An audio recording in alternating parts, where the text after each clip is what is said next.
하나님 아버지, 주님께 머리 숙여 기도하오니 성령을 부어 주옵소서. 우리 한 사람 한 사람 머리 위에 임하여 주시사 이성의 껍질을 벗고 지성의 껍질을 벗고 아버지 예수님께 임했던 그 성령 세례가 오늘 우리에게도 임하게 하여 주셔서 능력 있는 그리스도인들을 되게 하여 주옵시고 거룩한 교회로 기름 부어 주옵소서. 예수님 이름으로 기도드리옵나이다. 아멘.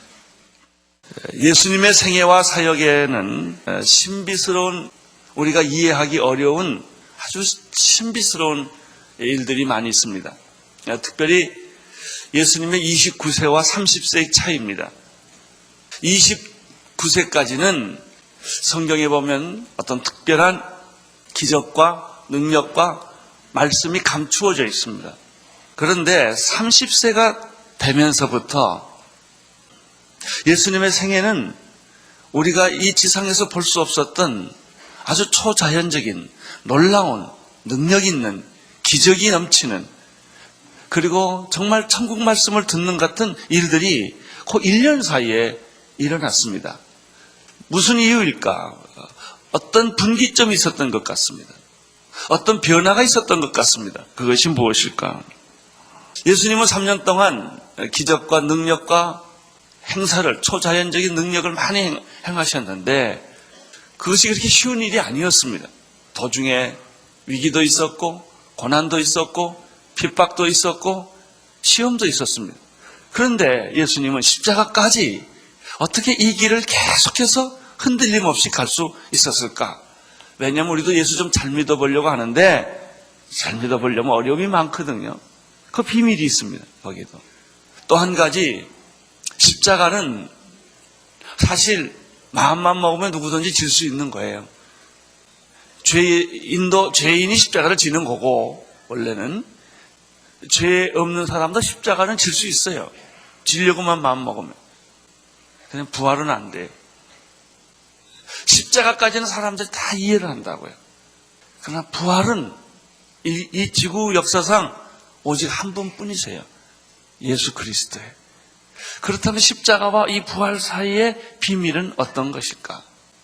또 한 가지, 2000년 전에 예수 그리스도께서 십자가 못 박혀 죽으셨는데 2000년이 지난 지금에도 우리 마음속에 그분은 살아계신단 말이죠. 이건 신비스러운 것입니다. 어떻게 2000년이 지난 지금에도 동일하게 능력과 기적과 감동과 그런 일들이 계속되는 것일까? 라는 것입니다. 이 비밀들을 풀기 위해서는 예수님의 생애와 사역에 7번의 놀라운 비밀들이 있었어요. 터치가 있었습니다. 저는 그것들을 오늘부터 시작해서 7번 연속 시리즈 설교를 하려고 생각합니다. 잠깐 요한복음을 내려놓고 7번 시리즈 설교를 통해서 예수님께서 어떻게 승천하실 때까지 이 놀라운 사역의 비밀들을 우리가 알 수 있을까? 나는 이것을 통해서 오늘 이렇게 교회가 또 여러분들이 예수님처럼 이런 7가지 축복을 받게 되기를 축원하는 것입니다. 첫 번째는, 예수님의 첫 번째 터치는 성령 터치입니다. 오늘 13절에서부터 하나님의 말씀을 시작하겠습니다. 13절 같이 읽어주십시오. 시작. 이때 예수께서 갈릴리로서 요단강에 이르러 요한에게 세례를 받으라 하신대. 예수님의 공생애는 놀랍게도 세례 요한을 찾아감으로, 만남으로 시작했다는 것이죠. 여기엔 여러 가지 특이한 면이 있습니다. 첫째, 세례 요한은 예수 그리스도를 증언하기 위해서 온 사람이에요. 예수님이 이 세상에 메시아로 올 때 그의 길을 곱게 하기 위하여 광야에 외치는 자의 소리로서 있었던 것이죠. 세례 요한은 스스로 말했어요. 나는 예수님의 신을 들기도 감당할 수 없는 자라고. 나는 물로 세례를 주지만 그분은 불로 세례를 주시는 분이라고 소개한 분이 세례 요한입니다. 그런데 어떻게 거꾸로 예수님이 세례 요한을 찾음으로, 만남으로 그의 공생애가 시작되었는가 하는 점입니다. 두 번째입니다. 예수님은 하나님의 아들이고 온 인류의 메시아고 우리의 구원자이십니다. 그런 분이 어떻게 인간을 찾아갔느냐 하는 것입니다. 차라리 우리가 세 번째 갖는 질문은 이거예요. 예수님이 하나님의 아들이고 하나님의 일을 하시는 분이라면 하나님한테 직접 계시를 받고 하나님에게 직접 세례를 받고 하나님의 능력을 직접 입고 가는 것이 순서상 옳은 것이 아니겠느냐는 것이죠. 그럼에도 불구하고 세례 요한이 우리의 기대와 생각과는 정반대로 세례 요한을 찾아갔어요. 요단강에 찾아가서 그에게 세례를 받음으로써 그의 사역이, 그의 공생애가 하나님의 아들로서 메시아로서 구원자로서 일이 시작됐다고 하는 것입니다. 13절 마지막 부분에 보면은 예수님이 요단강에서 세례를 베풀고 있는 세례 요한에게 찾아간 목적은 딱 하나입니다. 그것은 세례를 받기 위해서입니다. 우리가 여기서 발견하는 것은 무엇입니까? 두 가지가 있습니다. 첫째는 겸손입니다. 하나님의 나라를 이루기 위하여 하나님의 뜻을 이루기 위해서는 자존심도 경쟁심도 반항심도 없다는 것입니다. 나는 여러분 예수를 믿으면서 경쟁심이 없기를 바랍니다. 자존심을 버리기를 바랍니다. 반항심을 버리기를 바랍니다. 어떤 사람은 예수를 믿는데도 자존심으로 일하는 분들이 있어요. 그러니까 예수님은 다 버렸습니다. 예수님에게 있었던 가장 큰 놀라운 그의 인격적 특징은 겸손이라고 하는 것입니다. 하나님의 아들도 자기를 버리고 자기 체면 생각하지 않고 자기 위치 생각하지 않고 그가 겸손히 세례 요한에게 가서 세례를 받았다는 것이죠. 나이가 어리면 어떻습니까? 나보다 신분이 낮으면 어떻습니까? 나보다 돈이 없고 부족한 사람이면 어떻습니까? 우리가 하나님의 나라를 이루기 위해서는 하나님의 뜻을 이루기 위해서는 이 모든 것을 접고 겸손하게 사람을 만나고 사람을 섬기고 사람을 위해서 일을 할 때 하나님의 기적들은 나타나는 것이 아니겠습니까? 세례 요한을 찾아가신 예수님의 겸손을 우리는 생각할 수 있습니다. 또 한 가지입니다. 예수님이 세례 요한을 찾아가서 세례를 받았다는 이 사실 속에 놀라운 사실 하나는 뭐냐면 세례는 죄인이 받는데 죄 짓지 않은 예수님이 세례를 받았다는 것이죠. 왜 받았겠어요? 자기를 위해 받았겠습니까? 아닙니다. 여러분과 나를 위해서 우리가 세례를 받아야만 하는 존재인데 예수님이 대신 먼저 모범으로 안 받아도 되는 분이 받으셨다는 말이죠. 이것이 예수님의 세례입니다. 여러분, 십자가는 예수님이 지실 필요가 없으신 거예요. 죄인이 지는 것이 십자가인데 왜 예수님이 스스로 십자가를 지셨겠습니까? 자신의 죄를 속죄함 받기 위해서가 아니라 여러분과 나와 모든 인류의 죄들을 위하여 그분이 스스로 십자가를 지셨다는 것이죠. 마찬가지입니다. 우리는 예수 그리스도에서 두 가지 모습을 발견하게 됩니다. 첫째는 겸손이요. 두 번째는 자기 희생입니다. 자기를 위해 한 게 아니에요. 여러분을 위해서는 더 이상 할 필요가 없을지 몰라요. 그러나 우리가 이렇게 수고하고 애쓰고 땀을 흘리는 것, 이것은 주님을 위해서 하는 것이죠. 주님의 영광을 위하여. 아직도 복음 안에 들어오지 않는 사람들, 아직도 성령 받지 않는 사람들, 많은 사람들, 나는 괜찮아요. 나는 어떤 떡도 먹을 수 있어요. 그러나 형제가 내가 떡을 먹는 걸 보고 우상의 음식을 먹는 걸 보고 시험이 든다면 내가 안 먹는 것이죠. 나는 다 할 수 있어요. 그러나 덕을 위해서 안 하는 거예요. 이것이 예수님의 모습이었죠. 예수님이 세례 요한에게 찾아왔을 때 충격받은 사람은 세례 요한이었습니다. 왜냐하면 세례 요한은 예수님을 위해 존재했고 예수님을 위해서 그가 앞마당을 쓸고 있었고 예수님이 들어오는 길을 높은 산은 낮게 만들고 낮은 골짜기는 높게 하기 위해서 그의 사명이 그것인데 아니 예수님이 나에게 세례를 받으러 온다니 이게 말이나 되는 일입니까? 나는 세례 요한의 두렵고 떨리는 마음, 당황하는 충격적인 그 마음을 나는 이해할 수 있어요. 얼마나 놀랬겠습니까?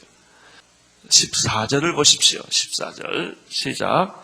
요한이 말려 가로되 내가 당신에게 세례를 받아야 할 터인데 당신이 내게로 오시나이까. 옳은 말이죠. 정말 옳은 말입니다. 그런데 예수님의 태도도 감경했습니다.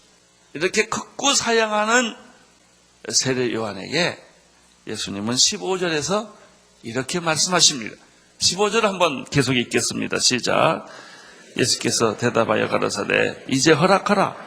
우리가 이와 같이 하여 모든 의를 이루는 것이 합당하니라 하신대 이에 요한이 허락하는지라. 예수님의 요구는 여기서 보면 억지나 고집이 아니었어요. 우리는 때로는 내 신념, 내 믿음이 억지나 고집일 때가 많아요.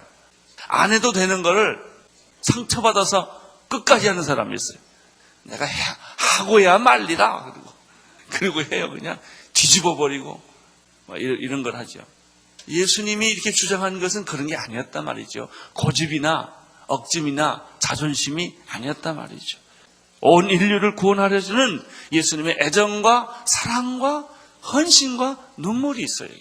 그래서 오히려 예수님이 세례요한에게 부탁하는 거예요. 꼭 해야 한다. 나한테 꼭 세례를 줘야 한다.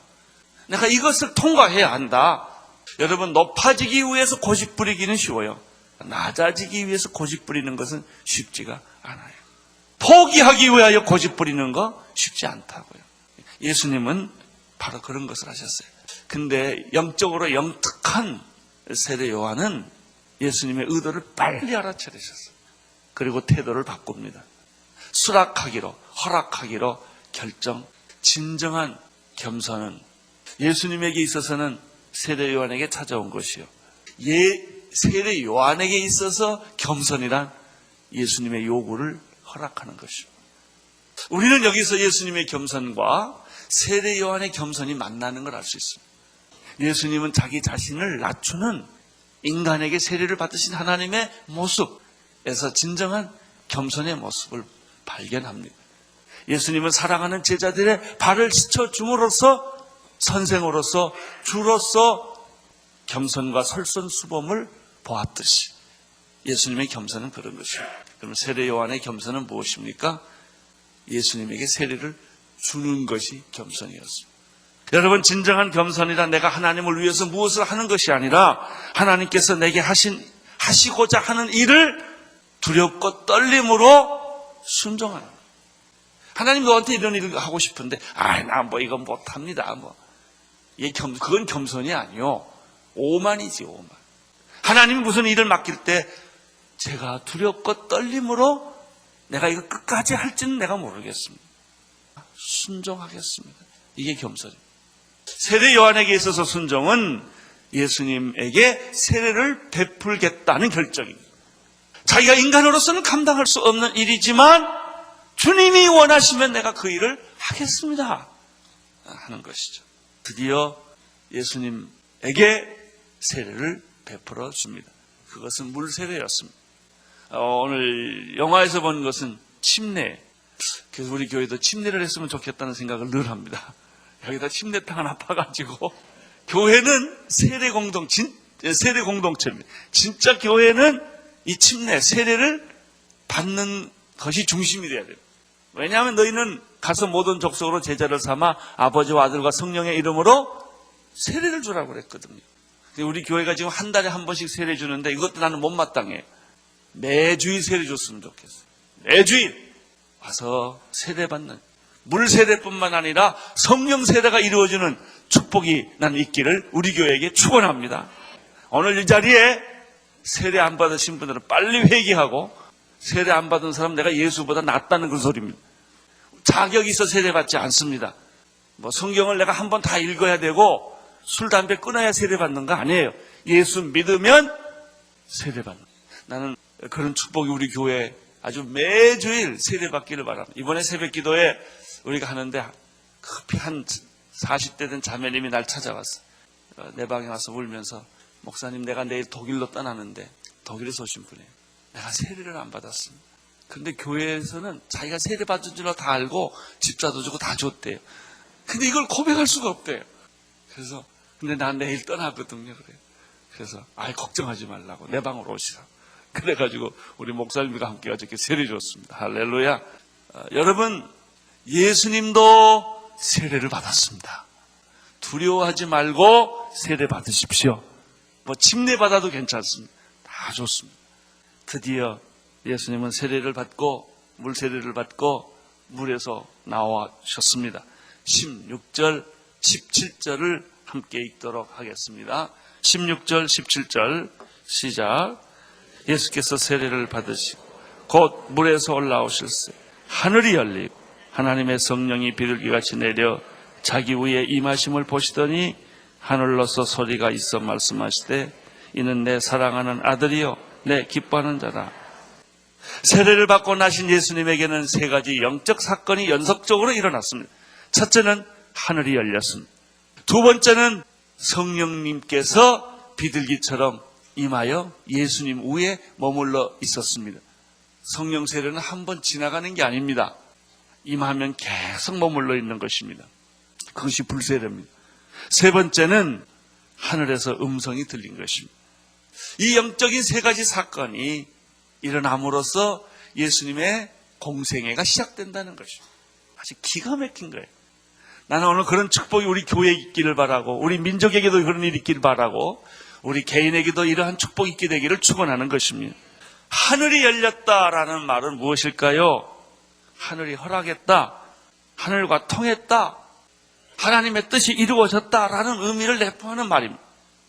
여러분, 미래가 열린 사람이 미래를 보는 거죠. 미래가 닫힌 사람은 미래를 못 봅니다. 미래를 못 보는 사람은 미래를 못 갑니다. 미래가 열려야 합니다. 할렐루야. 축복이 열려야 합니다. 하늘이 열리고 땅이 열려야 합니다. 대로가 열려야 합니다. 예수님에게서 일어난 영적인 첫 번째 사건은 하늘이 열렸다는 것입니다. 이것은 예수님의 공생애의 선언을 시작하는 말입니다. 무슨 일이든지 내가 결정하고 내가 시작됐다고 다 되는 건 아니에요. 하나님이 시작하고 하나님이 선포해야 합니다. 하나님의 뜻이 이어야 하고 하나님의 섭리이어야 하고 하나님의 허락이 있어야 합니다. 교회도 하나님의 허락이 있어야 돼요. 내 사역도 하나님의 허락이 있어야 돼요. 하나님의 뜻이어야 돼요. 하나님이 영광을 받으시는 그런 섭리여야 해요. 그때 흔들리지 않아요. 죽음이 올지라도 흔들리지 않습니다. 여러분이 일을 하다가 왜 자꾸 흔들립니까? 당신 뜻이기 때문에 그래요. 당신 생각이니까. 그걸 착각했어요. 내 생각이 하나님 생각이라고 착각했고 내 뜻이 하나님의 뜻이라고 착각한 거예요. 그렇지 않아요. 오늘 나는 우리 사랑하는 성도님들에게 이 설교를 듣는 모든 분들에게 하늘이 열리기를 축원합니다. 하늘이 어떻게 열리는가? 세례를 받 예수님을 영접할 때 세례받는다는 말은 예수님을 영접한다는 말이에요. 보혈의 피로 그 죄가 씻음을 받는다는 것이죠. 에베소서적인 표현에 의하면 하나님의 선택을 받고 예수 그리스도의 구속 곧 죄사함을 받고 성령의 인치심을 받는 거예요. 이것이 하늘에 속한 축복입니다. 참된 축복이에요. 땅의 축복이 아니라 하늘의 축복, 세상 사람이 주는 축복이 아니라 그리스도 안에 감추어진 축복, 하나님이 주시는 축복, 거룩한 신령한 축복인 줄로 믿습니다. 세례를 받았을 때 하늘이 열렸다. 두 번째입니다. 하늘이 열리고 난 다음에 일어난 두 번째 영적인 사건은 무엇입니까? 하나님의 성령이 하늘에서 비둘기처럼 예수님 머리 위에 임했다는 것이죠. 이게 성령 타치예요. 할렐루야. 예수님의 생애와 사역에 있어서 결정적인 사건은 바로 이거예요. 여러분, 하늘이 열려야 성령님이 오셔요. 성령님 오셔요. 성령님이 오셔야, 터치해야, 만나야, 관통해야 그 다음에 다른 일들이 일어나는 것입니다. 자, 보십시오. 예수님은 성령으로 잉태하신 분이세요. 그럼에도 불구하고 29년 동안 가만히 있다가 이 요단강에서 세례를 받는 순간에 하늘이 열리고 하나님의 성령이 예수님을 관통했단 말이죠. 임재했단 말이죠. 이것은 마치 오순절날 다락방에서 사랑하는 제자들이 120명의 제자들이 모여서 열흘 동안 합심하여 기도하고 있었는데 오순절날 호련히 급하고 강한 바람 같은 소리가 저희 앉은 집에 나타나기 시작했습니다. 불의 혀같이 갈라지는 역사가 저들의 120명의 머리 위에 임하기 시작을 했습니다. 저희들은 성령의 말하기 함을 따라 다른 방언으로 말하기 시작을 했습니다. 성령의 충만함이 시작되었습니다. 이것은 마치 물이 차듯이 성령님께서 비어있는 내 영혼에 그 영이 충만하게 채워지기 시작한 것이에요. 성령님의 생기와 성령님의 능력과 성령님의 기적과 성령님의 역사와 성령님의 말들이 내 머리끝부터 발끝까지 내 생각과 사고와 사상과 언어와 습관과 행동 속에 이 물에 스펀지가 빠져 들어가듯이 그 안으로 들어간 거예요. 이걸 가리켜 내가 내 안에, 내가 내 안에라는 말이에요. 여러분, 예수님이 내 안에 들어온다는 말이 무슨 말이에요? 어떻게 예수님이 내 안에 들어올 수 있겠습니까? 이건 니고데모와 같은 질문이에요. 내가 어떻게 나이가 늙어서 어머니 뱃속에 다시 들어갔다 나올 수 있겠습니까? 라는 말과 똑같은 거예요. 영적인 사람은 다 안다 그랬습니다. 어떤 영이, 어떤 말씀이, 어떤 인격이 내 몸 안으로 들어오기 때문에 나도 모르는 사이에 굉장한 변화가 일어나는 거예요. 누군가 방에다가 불을 떼놓으면요, 방이 괜히 따뜻해. 밖에는 추운데 내 영혼이 따뜻해지기 시작해요. 내 영혼이 외롭던 내 영혼이 그렇게 풍성해지기 시작해요. 자살만 꿈꾸던 절망만 생각하던 내 영혼이 자꾸 희망이 생기고 긍정적이 되고 의욕이 생기고 충만함이 생기고 아이디어가 생기고 그냥 견딜 수가 없어요. 그래서 다 뛰쳐나간 거예요. 다락방은 못 있어요. 불 받아가지고 다 튀어나가야 돼. 성령이 임한 거예요. 예수님에게 그 시간에 바로 하늘문이 열려서 성령이 비둘기처럼 예수님의 머리 위에 임하였을 때 예수님에게 성령 타치가, 바톤 타치가 일어나듯이 이 타치가 일어난 거예요. 이후부터 예수님의 생애와 사역은 29세까지와는 전혀 다른 그런 일이 시작돼요. 나는 오늘 여러분의 신앙생활이 오늘부터 전혀 다른 사건이 일어나기를 바랍니다. 전혀 다른. 예수님께서 마귀의 세력을 꺾고 질병을 고치고 자연을 정복하고 죽은 자를 살리고 더러운 귀신들을 쫓는 일들이 이때부터 생깁니다. 그 전까지는 없어요. 안 나타나요. 이때부터 이런 일들이 일어나기 시작을 합니다. 예수님이 세리와 창녀들을 만나주시고 배고픈 군중들에게 먹을 것을 주시고 옥에 갇힌 자 가난한 자들과 억압된 사람들 마음을 읽어주시고 그들의 친구가 되어주시고 제자들의 발을 씻어 주시는 모습들이 이때부터 나타납니다. 천국 말씀을 선포하시고 사랑과 용서를 선언하시고 하나님 나라의 도래를 말씀하시는 것이 이때부터 나타나기 시작합니다. 예수님의 말씀에서, 예수님의 능력에서, 예수님의 사역에서. 할렐루야. 나는 오늘 사순절을 통해서 부활절을 기다리는 우리 모든 성도들에게 성령이여 오시옵소서. 성령의 타치가 임하게 하여 주옵소서. 사도행전 10장 38절에 보면은 하나님이 나사렛 예수에게 성령과 능력을 기름 붓듯 하셨음에 저가 두루 다니시며 착한 일을 행하시고 마귀에게 눌린 모든 자를 고치셨으니 이는 하나님이 함께 하셨습니다. 이것은 마치 좋은 기가 막힌 자동차를 만들어 놨는데 시동 거는 거하고 똑같아요. 열쇠를 넣고 걸었더니 그 기막힌 차가 움직이기 시작하는 거예요. 자동차를 밀고 가겠습니까? 자동차를 타고 가시겠습니까? 우리가 지금까지 신앙생활 내 힘과 내 이성과 내 의지로 내 선행으로 하는 신앙생활은 내가 차를 밀고 가는 거와 똑같아요. 아무리 좋은 차도 밀고 가면 힘들어요. 그러나 믿음 있는 사람 키를 가지고 그 차를 타고 시동을 걸고 달리는 것입니다. 달려라 달려라.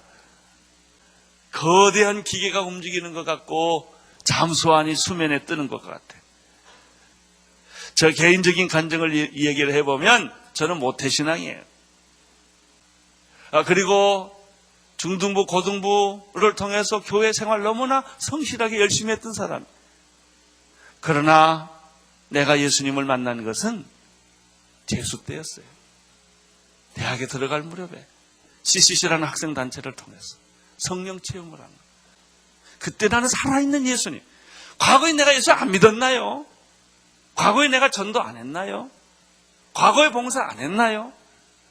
그런데 그 사건이 벌써 한 3년 전에 있었던 사건인데 저는 그 사건이 어제 같아요. 어제 같아.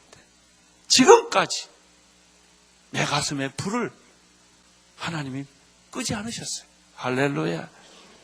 나는 여러분 예수 안 믿는다고 말하지 않습니다. 교회 안 다닌다고 말하지 않습니다. 나는 여러분이 성경책 끼고 있지 않다 이렇게 말하지 않습니다. 끼게 다 끼지. 보냐 안 보냐의 문제지. 뭐 교회 누가 안 와요? 극장같이 올 수도 있고 죄송해서 올 수도 있고 벼락 맞을까 봐 겁이 나서 올 수도 있고 뭐 다 오는 거죠. 습관에 따라 올 수도 있고. 그런 건 중요하지 않아요. 예수 만나기를 바랍니다. 성령 체험하기를 바랍니다. 여러분 나이 묻지 마세요. 신분 묻지 마세요. 성령님이 오셔야 돼요. 성령님 체험해야 돼요. 성령님으로 기도하십시오. 성령님으로 생각하십시오. 여러분이 잘나고 못나고는 그건 중요하지 않아요. 우리가 완전해지는 인간 되는 거 아닙니다. 어떻게 인간이 완전해져요? 예수님 외에. 다 불완전한 인간이고 실수가 있고 우리가 결심했다가도 무너지는 인간이에요. 그러나 성령님이 임하면 달라집니다. 그런 분이 또 한 분이 있어요. 우리의 사랑하는 베드로. 베드로는 예수님은 3년 따라다녀도 몰랐어요. 십자가에 못 박힌 예수를 보고도 몰랐고 부활하신 예수를 경험하고도 그는 다시 돌아간 사람이에요. 이게 이런 겁니다. 베드로가 언제 변했어요? 오순절날. 성령 받고 나서부터 베드로입니다. 두려움이 없어졌어요. 감옥에도 들어가고 이런 축복이 있었습니다. 할렐루야. 나는 오늘 여러분의 신앙생활에 AD와 BC가 있게 되기를 축원합니다. 예수님의 탄생은 역사의 AD와 BC를 만들었듯이 예수님께서 요단강에서 요한에게 세례를 받음으로 그것이 계기가 되어 하늘문이 열리고 성령의 세례가 임할 때 이것이 예수님의 생애와 사역의 AD와 BC예요. 그전과 그는 달랐습니다. 나는 오늘 여러분의 생애가 달라지기를 축원합니다. 지금까지 생애와 이후부터의 생애가 달라지기를 축원합니다. 여러분이 전도하면 전도가 먹히고 말하면 말이 먹히고 영적인 일들이 일어나고 기도하면 응답이 일어나는 그런 축복들이 바로 이 비밀 성령 타치에 있었다는 것이죠. 마지막 17절에 보면은 성령이 임한 이후에 하늘에서 소리가 납니다. 이는 내 사랑하는 아들이요 네 기뻐하는 자라. 여기서 우리가 중요한 공식 하나를 배울 수 있어요. 하나님 음성을 듣고 싶습니까? 성령 세례 받으세요. 성령 세례 없이 하나님의 음성 없습니다. 그건 마귀 소리입니다. 자기 소리입니다. 그건 자기 묵상의 결과지 그것이 하나님 음성하고 달라요. 하나님의 음성은 성령 세례가 임한 이후에 오는 거예요. 성령 세례는 어떻게 옵니까? 물 세례를 받고 난 이후에 오는 거예요. 물 세례는 예수 믿는다는 얘기예요. 예수 믿고 난 다음에 성령 세례가 있어야 되고 성령 세례가 있고 난 다음에 하나님의 음성이 있어요. 하나님의 음성의 내용은 뭐예요? 오늘 너는 동으로 가라. 귀인을 만날 것이다. 이런 게 아닙니다. 주님 내가 어느 대학 갈까요? 누구하고 결혼할까요? 그런 것도 물론 있을 수 있죠. 아나니아하고 베드로 보면 그런 거 있어요. 근데 하나님의 음성의 핵심은 뭐냐? 너는 내 사랑하는 아들이요 내 기뻐하는 자라입니다. 자 보십시오. 내가 오늘 그 말씀만 들을 수 있다면 다른 음성이 뭐가 필요합니까? 돈이 없다, 건강이 없다, 지금 내 자녀가 문제, 이게 다 무슨 의미가 없어요. 이 말 한마디 들으면 돼요. 너는 내 사랑하는 아들이요 내 기뻐하는 자다. I guarantee you. 하나님이 딱 그러는 거예요. 넌 내 아들인데. 아들 중에서도 미운 아들 있고 예쁜 아들이 있거든요. 기뻐하는 아들인데. 기뻐하는 아들은 뭐든지 다 해요. 저희 돌아가신 장인 어른께서 제 손자들이 많은데 유독 제 아들을 그렇게 사랑했어요. 근데 이 아들이 부산에 시끄럽게 돌아다니는데 다른 애들이 떠들면 다 떠든다고 야단하는데 내 아들이 떠들면 절대 시끄럽다고 생각을 안 하세요. 아주 편견도 보통 편견이 아닙니다. 사람에게는 그렇게 무조건 좋은 게 있어요. 무조건. 잘해도 좋고 못해도 좋고 그냥 시끄럽지가 않은 거예요. 다 예뻐? 그냥 하는 집마다 다 예뻐? 하나님이 당신에게 그렇게 생각합니다. 하나님은 당신을 내 사랑하는 아들이요 하는 집마다 다 예뻐? 그러시는 거예요. 다 좋다는 겁니다. 이 말씀만 들을 수 있다면야 뭐가 부족하겠습니까? 할렐루야. 성령 타치가 일어나기를 바랍니다. 오늘 주여 이 아침에 성령 세례가 임하게 하여 주시옵소서. 하늘의 문이 열리게 하옵소서. 이 민족의 하늘의 문이 열리게 하옵시고, 이 민족의 성령의 세례가 임하게 하여 주옵시고, 이 민족에게 하나님의 음성이 들려지게 하여 주옵소서. 걱정하지 마라. 내가 이 나라를 지켜주마, 보호해주마. 내가 이 나라를 사랑한다. 나는 교회에게도 이 음성이 들리기를 바랍니다. 하늘의 문이 열리는 교회, 성령이 임하는 교회, 하나님의 음성을 듣는 교회. 성도들에게도 이런 축복이 있기를 바랍니다. 여러분의 인생에 하나님의 문이 열리기를 바랍니다. 하늘의 문이, 하나님의 성령이 오늘 임하여 하나님의 음성을 듣고 이 험한 세상에서 승리하기를 축원합니다. 너희가 세상에서 환난을 당하나 담대하라. 내가 세상을 이기었노라. 할렐루야. 우리 하나님께 감사의 박수를 올려드리십시다. 아멘.